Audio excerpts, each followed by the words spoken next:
signing off.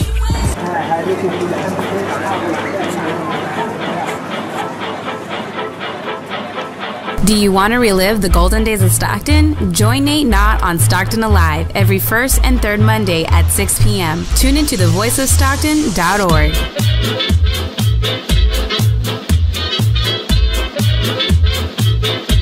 KXVS LP Stockton.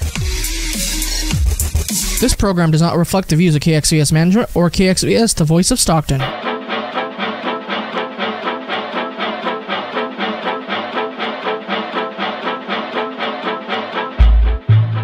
Welcome to Stockton Alive with your host, the one and only Nate Knodt, who is not becoming the new member of the Philadelphia Eagles. You're not going to play any quarterback, right, Nate? No. I gave that up about 42 years ago. Uh-oh. I went back to pass and said, I'm going to stand in the pocket like my hero Don Bunce of Stanford. Mm-hmm. And I'm going to make sure I set up and I'm going to fire a strike down the middle of the field. As I was thinking all that, and as my arm was moving forward, making a somewhat successful pass, my friend and colleague was drilling me with his head right about the middle of my breastplate. Ouch. And drove me straight back into the ground, hitting head first on it. Thank goodness it was a grass field. It wasn't AstroTurf. And you weren't wearing like... No, we had no uniforms on all. This was just... You didn't have the new Rottney headgear, didn't you? No, that's right. I had my head on. And I had a short haircut. That was one about for the Gipper, right? Yeah, that was about the end of my quarterbacking. Of course, there's my whole roller hockey career, which is another story for another I heard day. about that, yeah. We'll talk about that one day, but took a couple shots in the ding-dong and a few other things, but since this is a family show, we won't go into that too much right now. Nate, welcome back. Well, happy holidays, everyone. Yes, happy holidays, that's right. Congratulations, your Manteca Buffaloes. Yes, that's right. Great season. Yes, I didn't ever suited up for the Buffaloes, although ironically I was recruited to play football. That's the only sport I was ever recruited to play, and was the most macho coach in the world, a guy named Joe Jacobs, whose son at that time, this is when I was a sophomore. His son was the quarterback of the varsity team, and Manteca had a real high-powered varsity team, although not as successful as what we're looking at right now. But yes, the Buffaloes and the green and white are having some pretty successful years, because let's not forget they won the state basketball championship. Yes, they did. Just a couple years ago. I did suit up for the Manteca High basketball team. So I did don a Buffalo basketball jersey when I was in high school. Buffs. Didn't have a lot of playing time, but I did suit up. Did injure myself jumping up and hurting my leg on the bleachers at Tokay as I was cheering on a teammate, but... It's like that Jeff Kent injury all those years ago. Yeah, that's it. Yeah, and then there's washing your car. Yeah, and there's the time I fell off the pole in 8th grade and broke my leg. Wow. Anyway, but we have a much more positive show. In fact, I was coming out of the railroad music that we open up with, which sounds like a steam locomotive leaving the station. We have so much information tonight, Dustin. This is a double stack train we got going here. It would require either 4 modern diesel locomotives or back-to-back articulated steam locomotives to pull the amount of information we have going out of the station tonight. Of course, it's all here. I've got my usual tools of ignorance, my yellow pad with my notes, and my plastic protector remains hidden in my pocket throughout the day. We call that old school, Nate. I know, and my whiteout, my liquid whiteout. Can't live without it. Okay, so this is what we're going to talk about today. You know, the name of the show is Stockton Alive! And we're going to talk about how much Stockton's alive and that how many different ways you could be involved with Stockton. Of course, we've all heard this, especially when you're, working and volunteering at a place like KXVS, the voice of Stockton, where you're talking about civic activism and trying to make things happen and be positive. We always hear from people, oh, there's no point doing anything. There's no hope. It's dreadful. We can't get anything done. My voice doesn't matter. Well, of course, this is a small list that I just can't get focused on it here. Oh, 1 second. There we go. Oh, there. There's all the organizations that I could just think of, just off the top of my head, that you could be involved with to make Stockton a better place. And these organizations are making Stockton a better place, and that's why there's a subject today of Stockton Alive, because this is what makes Stockton alive and what makes it go. Now, I have to qualify this list by saying I didn't take a great amount of time to try and say this is a public agency, this is a private agency, this is a volunteer agency, this is a semi-private public business.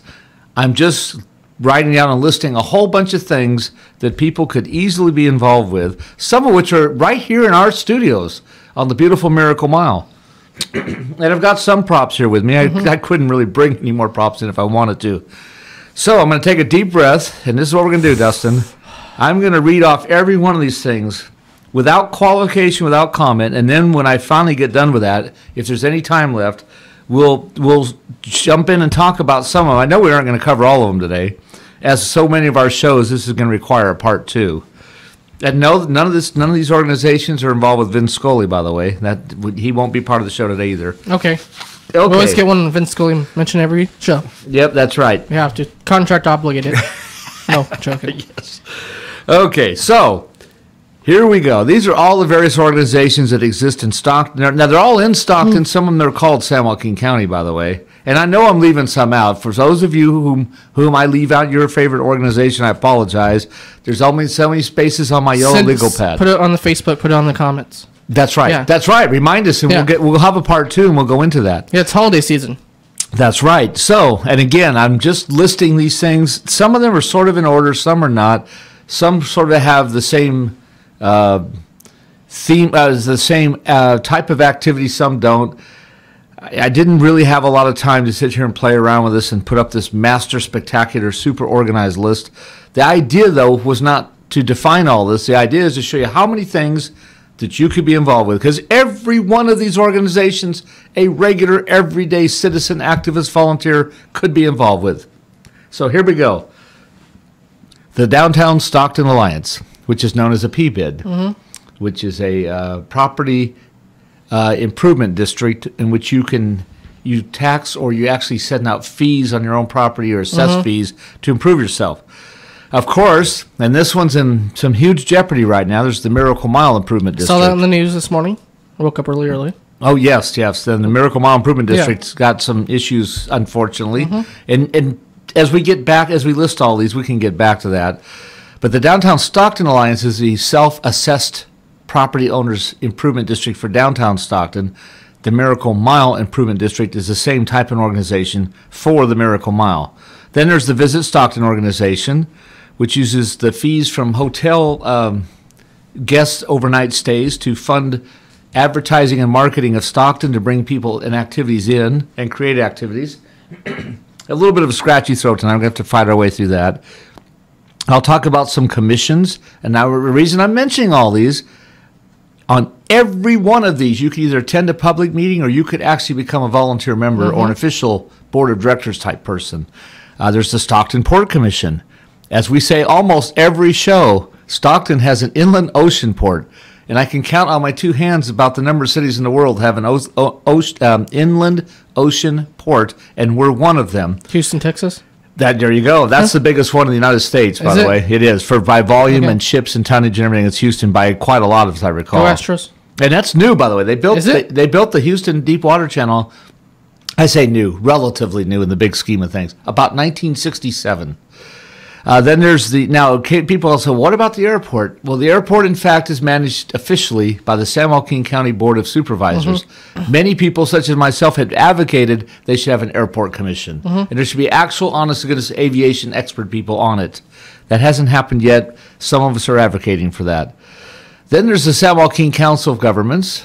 That's the most powerful, probably most anonymous organization in the Stockton area. It's known as a metropolitan planning organization. It's mandated by state law, and there's also some federal laws that kind of make this happen. And tens of millions of dollars go through the SJCOG. They are the ones who help decide where most of your transportation money goes. They help design and create the road projects, the transit projects, railroad projects, highway overpasses, railroad overpasses, pedestrian bike lanes, flashing sidewalks. They do all these various things, pathways to school.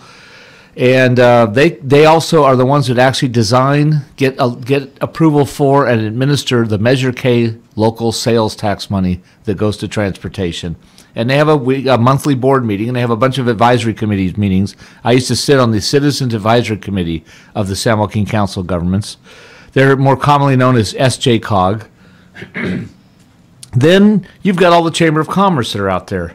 You've got the Greater Stockton Chamber, you've got the Asian Chamber, you've got the San Joaquin County Hispanic Chamber, you've got the Stockton San Joaquin County Mexican American Chamber, and you have the African American Chamber. And I probably missed one somewhere, but those are the ones I know for sure.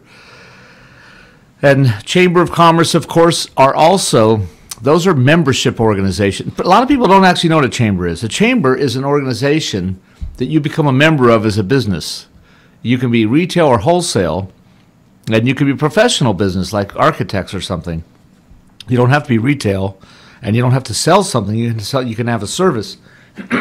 But anyway, businesses can join, and then what they do is they use the chamber to advocate and kind of lobby for them. The most notable thing that's happened because of a chamber in recent memory that's very, very significant is, and this is just far enough out of town that no one remembers it exists, but you might recall about 6-7 years ago, we built a huge state prison hospital, which originally everyone was against because we didn't want to be stigmatized. We didn't want Stockton to get stigmatized as a prison town, as happens with like Coalinga or some of these other places that are out there, or Folsom. However, this is a hospital. It's technically not a prison. It is a hospital. It's obviously a secure prison, secure hospital. But what the Stockton Greater Chamber did was force them to agree. They had to hire a percentage of local people. They had to have a partnership with the San Joaquin County General Hospital, and they had to order enough supplies and use enough local construction people that almost all of the cost of construction, they had to buy materials through San Joaquin County businesses and merchants, so we'd get the local sales tax dollars. And there's still some ongoing things that I don't even remember. But the Greater Stockton Chamber lobbied the state of California, Justice Department, and the prison system to do that. And we're reaping in millions of dollars every year from benefits of what this chamber did. And that's a huge example. Chambers actually usually do a lot smaller things like promote businesses, have ribbon cuttings, things like that. Okay, then you got some other organizations. Now, most of these we've had on the air here at Stockton Alive at some point, and some of them are coming soon. There's the Save Downtown Stockton Federation, SDSF. They do three major things, and if anyone's out there listening, they'll probably correct me, and I probably forget something big that they do. But primarily, they help try to save, restore, and renovate historic buildings in the greater downtown area of Stockton. And I mean the core downtown, the central business district. Also, they're the ones that have been raising money to take the former remains of the bronze tower that the water used to shoot through. We used to have I don't know if you remember, Dustin, we had a fountain in downtown by the courthouse. Yeah, I remember. And it had a reflecting pool, too. And for years and years, the Sacramento stations such as Channel 10, 13, 3, and 40, and 31 would, if they did a stand-up news story in Stockton, they usually did it in front of that fountain, which used to be lit up at night and the water was gushing out. Well, the bronze, I'm pretty sure it's bronze, it might be copper, but the tower that the water used to shoot through, the idea has been, this organization, Save Downtown Stockton Federation, saved it from being scrapped or sold for scrap or sent out somewhere. And they want to resurrect it in the middle of the now basically empty, barren circle of the Martin Luther King Park next to the Central Chavez Library in downtown Stockton. And not only would it be there on display, it would become a sundial. And you would have little markings in a semicircle oval around it. And you, on any day of the week, you could look at the shadow when there's enough sunshine. You look at the shadows, know what time it is. And it would eventually become a tourist attraction all of its own, with field trips by kids and things going there to look at that. So so they're saved out, and they've saved some old hotels from extinction, and they've done enough renovations to stabilize the basic buildings that were rotting away, such as the commercial hotel on Main Street. They fixed up the roof so it no longer have roof leaks. Another Marco Rubio moment here. I'm just going to have to wet my throat tonight because, like I said, I've got a scratchy throat. I just have to power through it. Good old Marco. Then you got the Downtown Comeback Club, which is a group of volunteers that meet downtown every Thursday morning to talk about the revitalization of downtown Stockton. Then here locally in this area is the University Neighborhood Renaissance Committee. I wonder if anyone at KXVS has ever been in one of those meetings. We should probably do a live remote from one of those meetings one day. They generally meet on the fourth Thursday night of every month. And it is a nonprofit organization, does collect some fees and dues. They're the ones that help light up the Miracle Mile with the trace lights you see at both ends on the shrubbery, and they've lit up trees at various holiday times. In fact, the tree lighting is supposed to actually become a year-round thing. The Downtown Comeback Club meets on Thursday mornings for breakfast, currently at the University Plaza Waterfront Hotel. Then there's Restore the Delta. And I always have to remember that that's also known as RTD. And, of course, I work for the San Joaquin Regional Transit District, which is also known as RTD. But, of course, the Restore the Delta, I actually have one of their flyers here.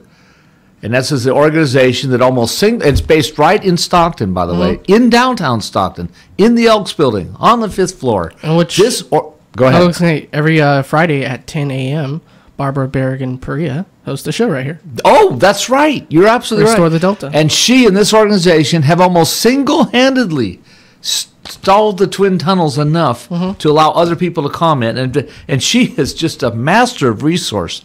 She knows everything. She does. Almost it's possible to know about anything to do with the flow of the rainfall, the flow of water, the evaporation of water, the salinity of water, the chemical makeup of it, the health or lack of health of the streams and rivers and creeks and sloughs all throughout all of California. She knows who owns what lands. She knows what water districts are trying to do what to what as far as buying property or buying future water rights, how they're trying to swing votes. I mean, this woman is just remarkable what she knows on this subject. Now, the former elected official who knew a lot about water was Mike Machado, who was a former state assemblyman and state senator from this area, but he termed out over time. But anyway, their slogan is basically save the San Francisco Bay, stop the tunnels. And they also say, now Restore Delta itself, with their little logo, says they want fishable, swimmable, drinkable, farmable water, land and water. And there it is, save downtown, restore the Delta, save the San Francisco Bay, stop the tunnels. But anyway, it's an incredible organization.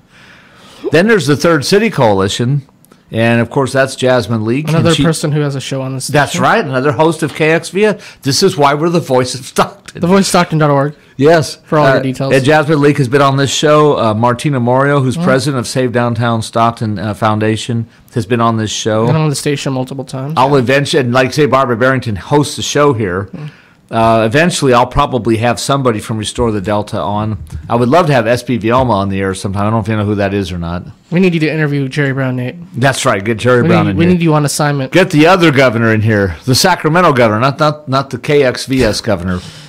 The elected governor. Good 60 minutes, though, spotlight on Jerry Brown. That's right. It was really good. That's right. Even though he's opposed to the tunnels. You know, when 60 Minutes is still a top-rated show on CBS. Season. Yeah, that's right. But I grew up when it was still a formative show. It started in 1967. Mike Wallace, Harry Reasoner, and some other people.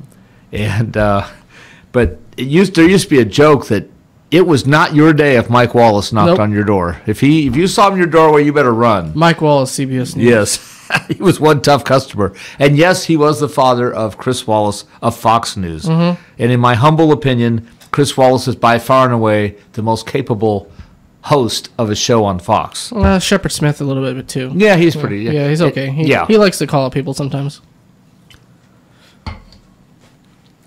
So moving along, there's the San Joaquin Regional Rail Commission, also again acronymed as SJRRC.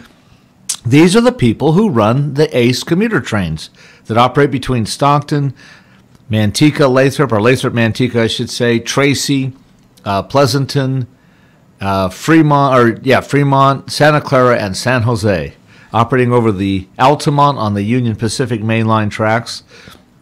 You may not know this, and of course we are saving a lot of this for this huge transportation show that we're going to do, which may wind up be a two-parter eventually. But Stockton is the smallest metropolitan city in the United States of America to host its own commuter rail network. And I think I briefly might have mentioned this on a previous show, but this would be a good time to mention it. They have been allocated $400 million. Excuse me. Like I said, I'm struggling with my throat here tonight. They've been allocated $400 million to extend ACE down first to Modesto and then eventually down to Merced. Modesto could come in about 3 years. Merced's about 7 or 8 years away. There's also the thought that they would eventually, and there's a whole state organization that was set up. I don't even have it on here. There's something like a Central California Rail Commission working group.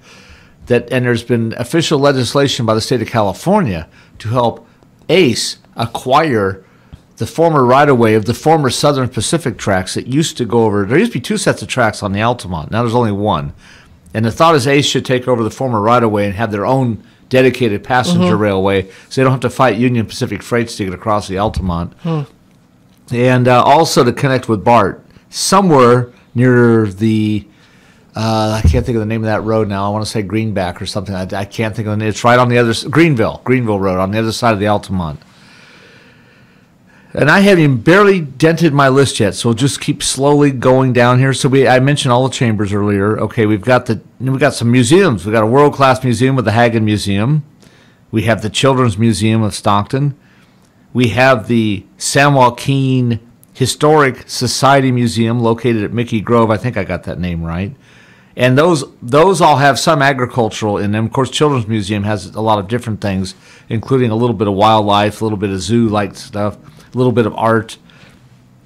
Then there's the Stockton Athletic Hall of Fame. Did you know that existed, Dustin? Yes, I do know that. There you go. People who are there. There you go. And, of course, it's located in the old El Dorado School, which is now the adult school for adults on the just down the street from us on the corner of the Miracle Mile where it meets Harding.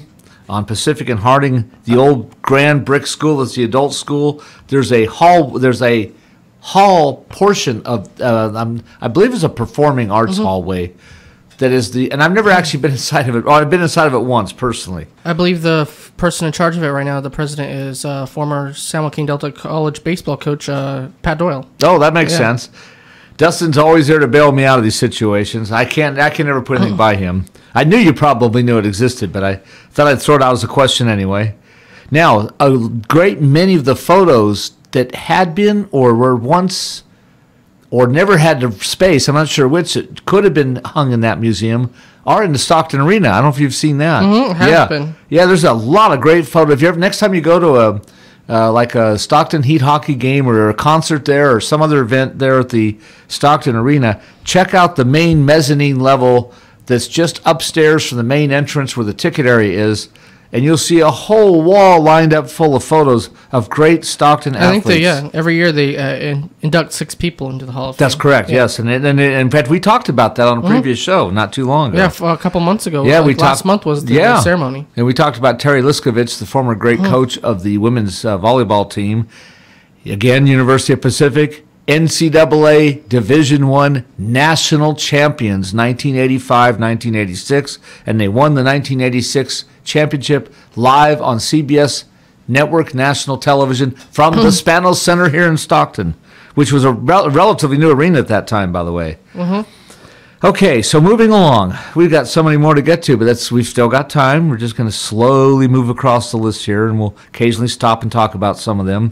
We have FANS, the Filipino American Historic National Society, and they have a museum in downtown Stockton on Weber Avenue at Sutter. It's pretty cool. Yeah, and it's open on Saturdays and Sundays. I don't believe there's an admission charge. I'm pretty sure it's free. Oh, yeah. And it's next to Papa Herb's restaurant, which is nice, because then you got Filipino fusion food right there next door. Good fries. Yeah, the food is mouthwatering there.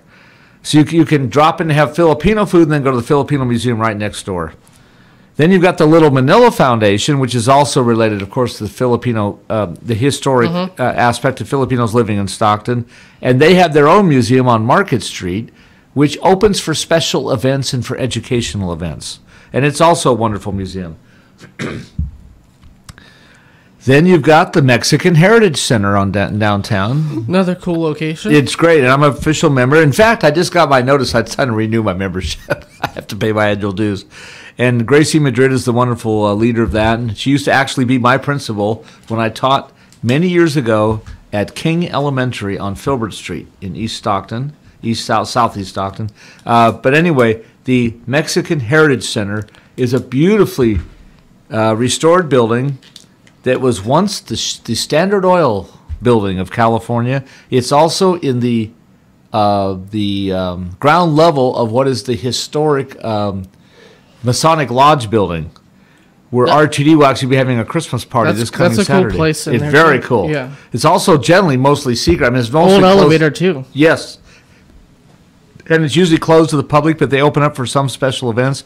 They have a beautiful, huge, this is one of the great gems of Stockton, huge, high-ceilinged, large, major banquet hall, dance floor with a big stage for the swing band and everything. And it's one of those spring-loaded wooden floors. So if you dance on it, you're actually bouncing a little bit.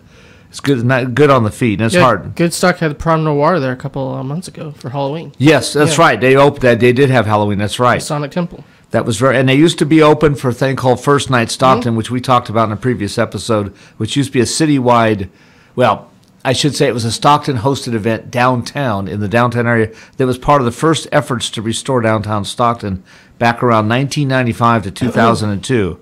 And they had always concluded at midnight with a fireworks show. You've worn a lot of hats, right, Nate? Well, teacher, broadcaster. Right. And RTD. Yes, that's right, and distribution person for the Stockton Record. Oh, I didn't know. Used to drive a 27-foot truck through all of South and East Stockton. Wow, that's impressive. I used to drive through Lever Village, Sierra Vista, the area where I live in by Acacia and Dameron, and then over at far East Stockton. Yeah, that's one of my more anonymous jobs that I've had. Also been a graveyard waiter at Denny's on Waterloo. So moving along here, we've got the Edison Hall of Fame Committee. Once a year, they host a huge, beautiful, high-class dinner, which historically was held at the Raymond Great Hall at the University of Pacific, which is located in the location of where Baker Stadium used to be, where one of the first 4-minute miles in the United States, I think it was the first 4-minute mile in the United States was run there, and there's a plaque about that.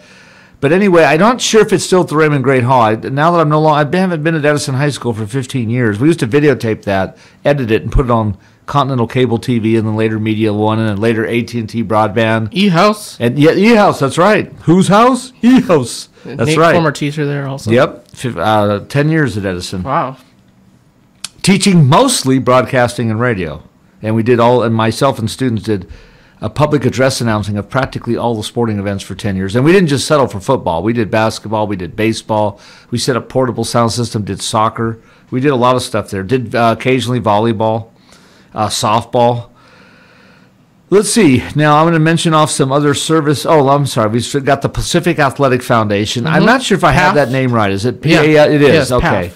I think it used to have another letter in there. It used to be a 4-letter acronym. They shortened it. Yeah. And Dwayne Izzetti, I know quite well. He used to be on the RTD Board of Directors. Has always been involved with that. They've raised literally millions and millions of dollars to bring good students and athletes to Stockton and to promote athletics and promote the general academics of Pacific. They do a great job over there. They do. And it's a very upstanding organization. Despite the recent somewhat scandalized things that have happened with the overrunning of the budget and the relatively smaller scandal about the athletics department. I mean, compared to the big universities, it's pretty mild, but they do have a mild athletic probation going on. I don't believe they're eligible for postseason play for 2 years, and I think they lost 3 or 4 basketball scholarships. But they're going to get past that. But the Pacific Athletic Foundation as a whole itself is a very upstanding, squeaky clean organization. And, Pacific has a great challenge to have great athletic teams for 3 reasons. 1, it's extraordinarily expensive private university. 2, it has high admission standards. And 3, it has small enrollment. There's only, I believe, on the Stockton campus. Pacific has an enrollment of about 6,200 people, but I believe the Stockton campus is 4,500. A liberal arts school, right? Or yes, it used to be a Methodist music school at one time when it was College of the Pacific. Okay. But yeah, you're right. It is a liberal arts school of sorts. And also a very respected Eberhart School of Business, of course, and a great music conservatory. Pharmacology also. Right. Oh, yeah, huge pharmacology Yeah. and dentistry. That's right. And then on top of that, in the outlying areas, they've got the McHenry School of Law in Sacramento, Yep. and they've got the dentistry campus in San Francisco.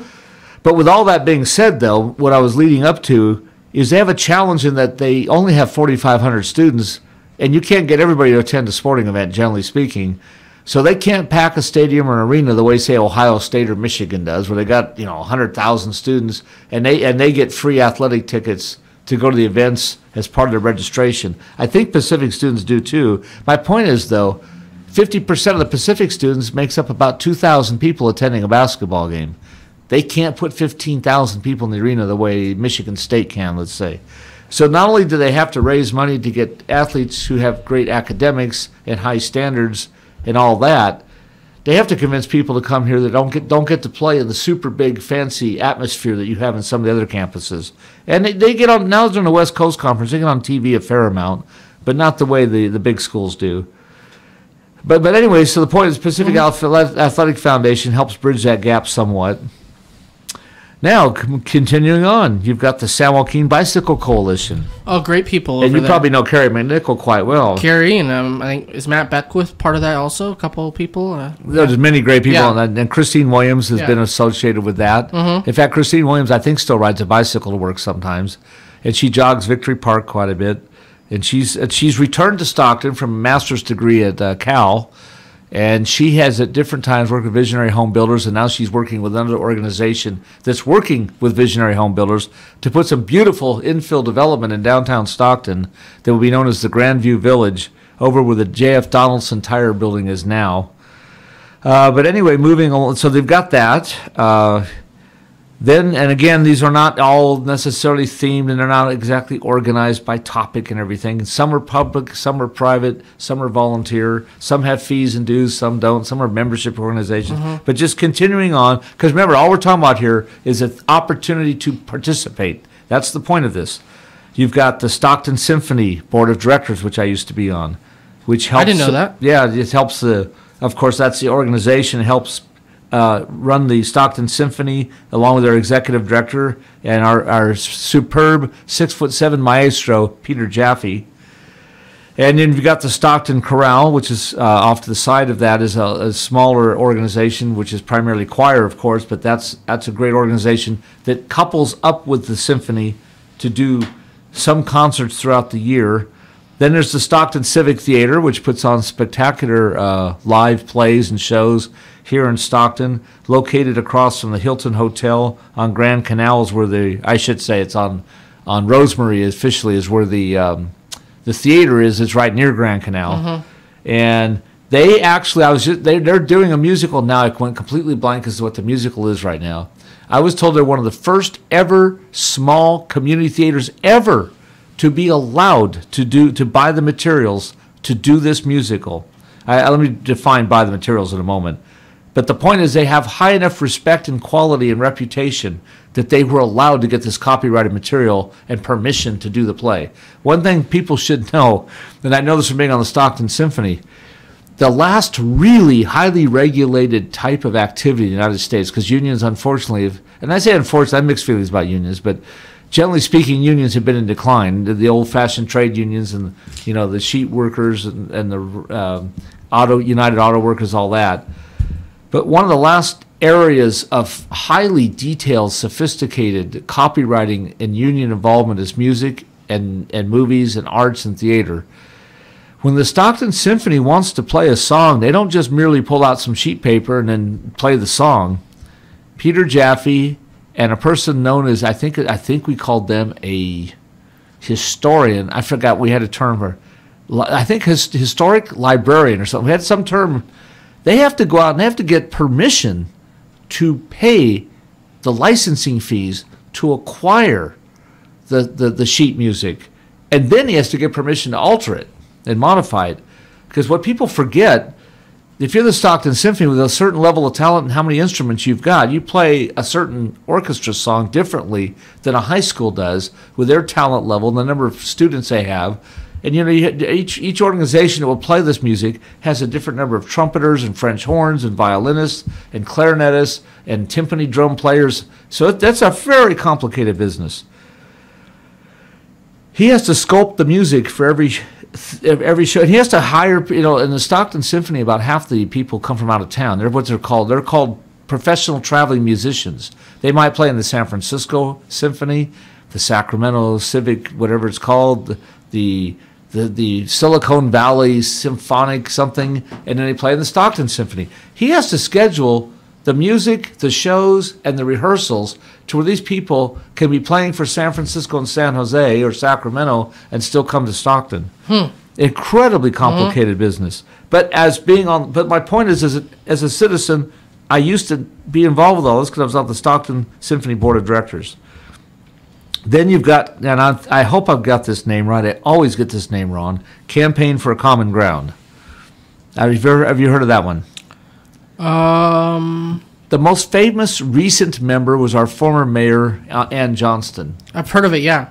And they are an act. They're kind of a planning environmental promotional group, and they promote smart growth, infill growth, active transportation, reusable materials, LEED type construction of buildings. They're similar to, but separate from and different from the Sierra Club. Campaign for Common Ground is a local organization in Stockton. Currently, David Garcia of the 10 Space organization is chairing their meetings, or he was the last I knew. Then there's the Sierra. We do have a branch of the Sierra Club here in Stockton. They usually meet at the Central Methodist Church, although I can't remember exactly what their meet. I think it's Wednesday nights or Tuesday, but I can't remember their schedule. Campaign for Common Ground is something like the first Monday of every month or something like that. They meet, and they usually meet now in the Huddle Building in downtown Stockton. Then, sitting right here at the Voice of Stockton in our host building, the Peace and Justice Network, which puts out Connections. This wonderful, I bet a lot of people have seen this without knowing who does it or exactly what it is. Also part of Earth Day. But the Connections newspaper they try to promote positive politics and living in world civilization and trying to be diplomatic solutions. Peace. Yeah, and peace. Justice. That's right, peace and justice. Speaks for itself. But the newspaper is Connections, and they... and, of course, there's John Moriarty used to have a television show. His portrait hangs on the wall here in the building. But we're in that building off of the Miracle Mile. And our studios are on the ground floor. And the Peace and Justice Network is upstairs, right? They're all over. Oh, okay. Yeah. And then moving along. And now I'm going to get in some commissions. Now, these are commissions that meet and have specific meetings and have certain board trustees or people on there, but the public can still go and testify. I've done it, and once in a great while, you'd be shocked, but if you go and testify, and you're somewhat persuasive, you can change a vote on a decision to locate a business somewhere here, there, or everywhere. You've got the Stockton Planning Commission, you've got the San Joaquin County Planning Commission, and you've got the Stockton Arts Commission. And I know I'm leaving out some art groups, too, when I say all this. In fact... one of the things I want to mention, again, right here next to us, is the newly created, beautiful, all high-ceiling window art lab, which looks like a great thing that's right here next to our building, facing the Miracle Mile, in what used to be San Francisco Floral, and on a couple other businesses there were computer businesses. I think Tap Plastics even was there for a short time while they were renovating their building across the street.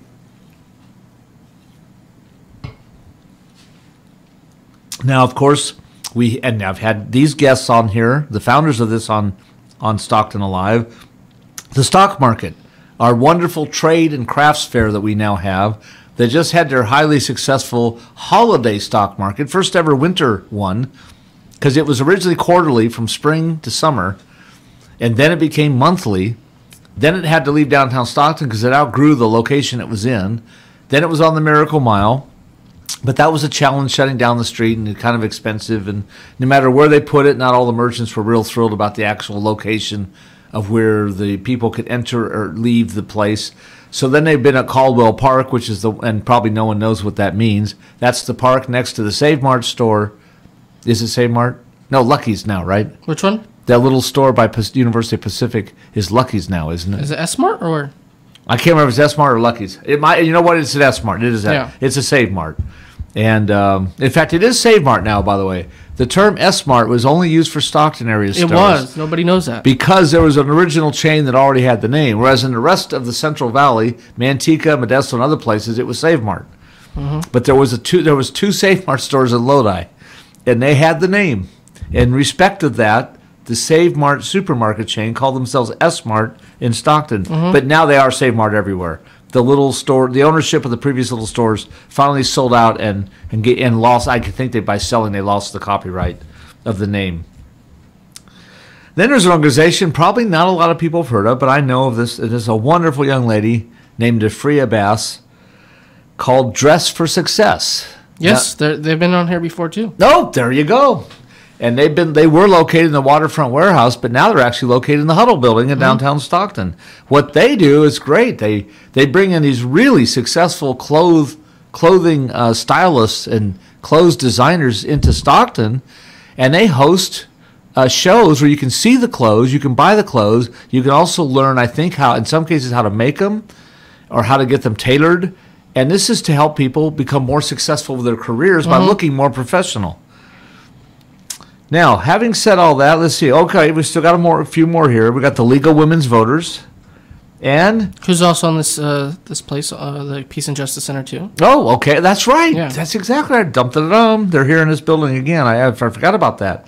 And of course, the thing I give them so much credit for, and I think they should just deserve huge accolades, is for having the tradition of organizing political debates, and they usually bring all the people in the debate, even the smaller party candidates, and then you get to hear people face off and actually bounce ideas back and forth or try to compete for your vote with actually saying something that makes some sense. Now, we have a lot of diversity, as we know. We already mentioned FAWNS and the Little Manila Foundation. Not to be left out is APAPA. Have you heard of APAPA? No. That is the that's the Asian Public Affairs Political Activity Group or something. I never quite get it right. I seem like I had one of their flyers here somewhere. They're associated with the American Pacific Islander Association, and they are part of the APA News and Review that a wonderful gentleman named Dennis Lee helped create and found, and still basically helps publish this paper. And this is an organization representing. It's the Asian voice in Stockton. Now, everything's generally done in English, by the way, but it's the Asian voice in Stockton to allow Asian people, especially Chinese, Japanese, Hawaiian, Pacific Islanders. I'm probably not saying this all exactly correct, but brings these people together, and Filipinos too, brings these people together to jointly promote their cultures and their achievements and their accomplishments. They're also now trying. This particular thing, APAPA, is actually trying to get Asian people to realize that they have enough population where they can actually tip the scales on some elections and things, good or bad. I mean, no matter how you want to look at this, and it's all. I think all participation is good, by the way, and I think high voter turnouts are great. But the idea is to make Asian people aware of the fact that they should register and vote and be involved with activities, attend meetings. That's what APAPA is all about. And like I say, they put out this paper, the News and Review. So, and this is one of several great newspapers in the Stockton area. Now, having said that, we've mentioned all these wonderful things. Here's what we haven't even talked about, and this is still separate and above and beyond everything we've just talked about. You've got all the Rotary clubs. I think there's at least 3 in Stockton. You've got Lions clubs. You've got Toastmasters. Yep. You've got booster clubs at high schools. You have a lot of stuff. You've got PTA associations. And you've got Friends of the Stockton Library. That was one I left out. I think I've covered everything that I wrote down here, which is something of a minor miracle. Yeah, we have a couple minutes left. I know we actually have time left. Now we could talk about a few issues that of significance. Do you want to get off your chest anything that's happened in Stockton recently? Because there's a lot of stuff. Oh, I know. Well, I'm going to talk real briefly about the DSA and the MMID. Go. Because those are important issues. The Downtown Stockton Lions did successfully get recertified by its property owners with an 84% approval vote. That was about a month and a half ago. That's a high percentage, too. Right. And the DSA is now, I believe that was I think that was a 10-year renewal. I'm not sure. It might have been 5. But they're now going to be around for a while, and that means they'll continue to be promoting downtown Stockton with street cleaning, hiring security, organizing events, doing marketing, and conducting tours for business people who want to invest in property. So they're moving forward. However, the significant thing is the most recent executive director has resigned her post, Cindy Fargo. She had come from a suburb of San Diego, and prior to that, she was in Montana. She had a great success in other areas. She had some good success here with the DSA. One of her most successful events she created was a thing called Love You Baby Lunch, which is heavily promoted in February. And that day now creates a 40% boost in restaurant business. But it is the only thing is, unfortunately, it's a one-day event out of the whole year. They tried a thing called Waterfront Fridays, and that didn't work so well. They had the Oktoberfest, but decided a couple years ago not to continue doing it. That was fairly controversial. Now, that's all I'll say for now. But the point is the DSA is renewed. They've started a search for a new executive director, but they have some, even with the change in management that's coming, they have some great momentum built up. They've been part of the success where you see all these things popping up in downtown, such as our favorite watering holes. You have the Channel Brewing Company, and I've got the Deliberation Room. And there's also the Cast Iron Trading Company. I haven't been to Channel Brewing in a while. Yeah, that's right. And they have pizza now. That's right, but that's where the great and you guys are fierce battlers with Kerry McNichol, by the way, on your trivia teams. Yes. In fact, did not the KXVS Voice of Stockton have its own trivia team? Yes, we did for round one. And came in second, right? Yes. It wasn't second or third. I think second, yeah. And it wasn't Kerry McNichol's team that took off the grand? Yes, that's what I thought. Yes. She happens to work for the San Joaquin Council of Governments, she does. We have like 4 minutes left, Nate. Yeah, well, that's just enough time. Miracle Mile Improvement, then we can talk about golf courses. Miracle Mile Improvement District. There's a lot we could say about the Miracle Mile Improvement District. My intent with Stockton Alive, by the way, I have strong opinions, and can be very outspoken. I don't want the listeners. Can you, Nate? Yes, I can. I don't want our vast listening audience that comes to us from Betty Lopez Ramirez to think that we're softballers here, and all we do is throw softballs and talk happy Throw it stuff. right down the middle, 100 miles per hour. Yeah, but it isn't my intent with Stockton Alive to be that controversial. It's my intent to educate and energize people that Stockton's really alive, which is why I've listed all these dozens of activities and organizations you could be involved with. I forgot to mention In Season, by the way. A wonderful little shop that's Alpine, isn't it? That it brings people together to buy fresh foods and fresh products and have fresh sit-down meals about once a month. And that is a private business, by the way. I'm mixing private, public. But getting back to Miracle Mile Improvement District.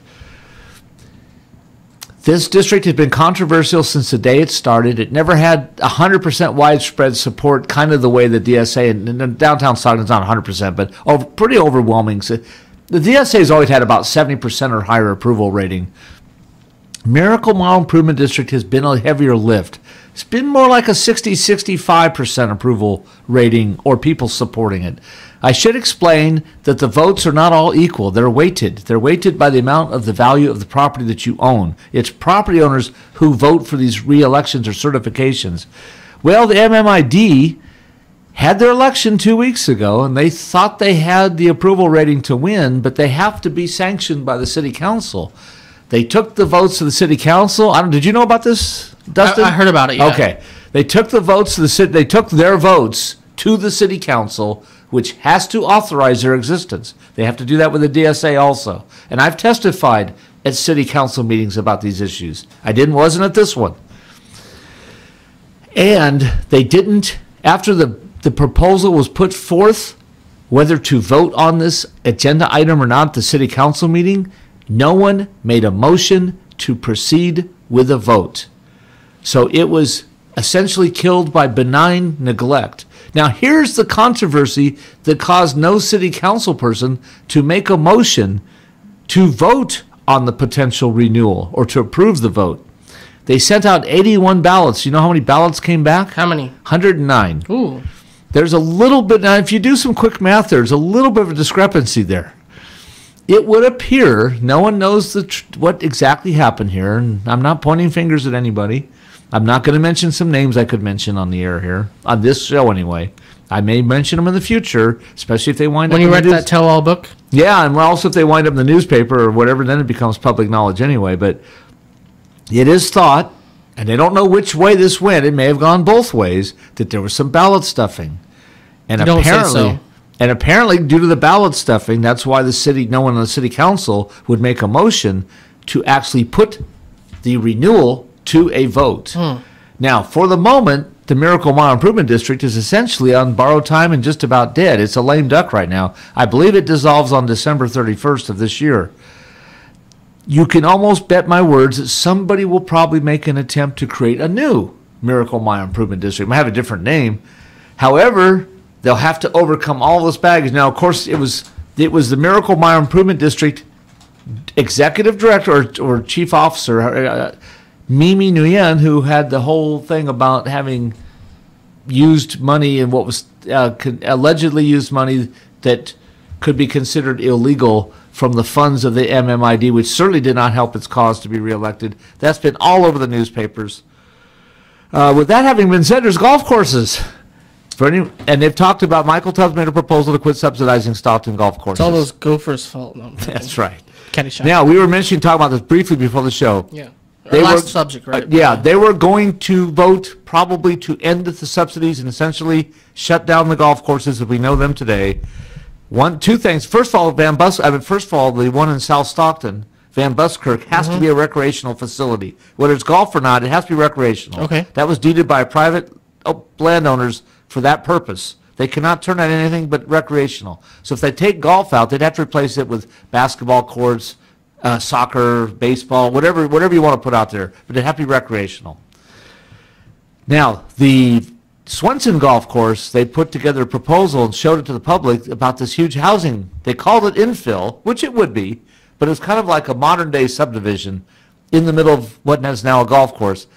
Of all things, Lincoln Unified protested vehemently about not having been involved in the negotiations or discussion, and they're worried about the increased traffic and activity would all but obliterate them as they're just over on the east end of that on Alexandria Drive. Did you go to Lincoln High School? No, I didn't. Grew up in a different county, but yeah. Oh, okay. So anyway, but the point was, I don't think they voted. I think they put the issue off for a little while. Go Trojans, though. Support all there you teams go. in Stockton. And that has now become the de facto stadium for all championship games. Yes, it has. So Lincoln Heights, because without Pacific having a football stadium anymore, and the other stadiums in town aren't quite big enough. St. Mary's too small, yeah. Right. St. Mary's is nice, but too small. Edison's is big enough. I guess they don't want to do it in South Stockton, even though it's been renovated. McNair's is brand new, but that's North Stockton. Right, and then Chavez is not big enough, probably. Okay, so I think we managed. We did it again. Yeah, we filled a whole. Anything you want to mention real quick before we go? Well, I'm going to start having some guests to come on. One of the person who's agreed to come on the air, but I haven't had a chance to schedule him, is our very own Michael Fitzgerald of the Stockton Record. Stockton's probably most iconic media type star. That's going to be interesting. We'll get him in here one day. You're going to get a warden wise? Yeah, that's right. So remember, restore the Delta, the Fonz Museum, the Little Manila Museum, the Stock Market Trade Fair, the in-season restaurant with fresh meals. Stockton Alive, the train is leaving the station. This time a double-stack freight train pulled by double-headed articulated steam locomotives. And, Nate Knodt will be going golfing with Tiger Woods at, Swenson. Yeah. Well, you've been listening to... And he has a worse back than I do. Hey, you know what? We got Neil Diamond in Stockton a couple years ago. There we go. We can get the one and only Tiger Woods. That's right. Only takes $1 million. Oh, a little dig right there. Sweet Caroline. But thank you for tuning in to KXVS, The Voice of Stockton. For more information on The Voice of Stockton, as Nate mentioned earlier, go to thevoiceofstockton.org. For all the details, visit us on Facebook and Twitter and all the social medias we have. Thank you again for tuning in to KXVS, The Voice of Stockton. You've been listening to the one and only Stockton Alive with Nate Knodt and Dustin Details Breakbill. Good night from Stockton.